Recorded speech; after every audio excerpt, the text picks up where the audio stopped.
চলুন আজ একটা দারুণ নতুন ইংরেজি শব্দ শিখে ফেলি। শব্দটা বোঝার জন্য চলুন একটা জিনিস চিন্তা করা যাক। শব্দটা আমরা একটা ছোট্ট গল্পের মাধ্যমে বুঝব। কিন্তু হঠাৎ করে সেই গ্রামে বিশাল এক বন্যা এসে গেল। ফলে জীবন বাঁচাতে গ্রামের সবাই একসাথে তাদের ঘরবাড়ি ছাড়তে বাধ্য হল।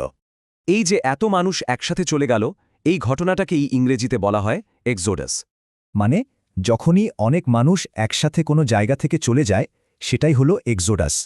চলুন এবার কিছু বাস্তব উদাহরণ দেখি, তাহলে ব্যাপারটা একদম পরিষ্কার হয়ে যাবে।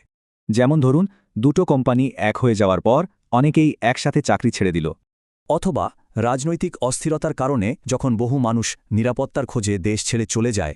ঠিক আমাদের গল্পের মতোই বন্যার কারণেও কিন্তু এমন এক্সোডাস হতে পারে। তো প্রশ্ন হল, এই এক্সোডাস আসলে কেন হয়? দেখুন, এটা হতে পারে বিপদের কারণে, আবার কখনো কখনো ভালো সুযোগের সন্ধানেও। তাহলে সহজ কথায় এক্সোডাস মানে হলো অনেক মানুষ একসাথে কোনো জায়গা ছেড়ে চলে যাওয়া। আচ্ছা, এবার ভাবুন তো, কোনো সিনেমা বা গল্পে এমন এক্সোডাসের কথা মনে পড়ছে?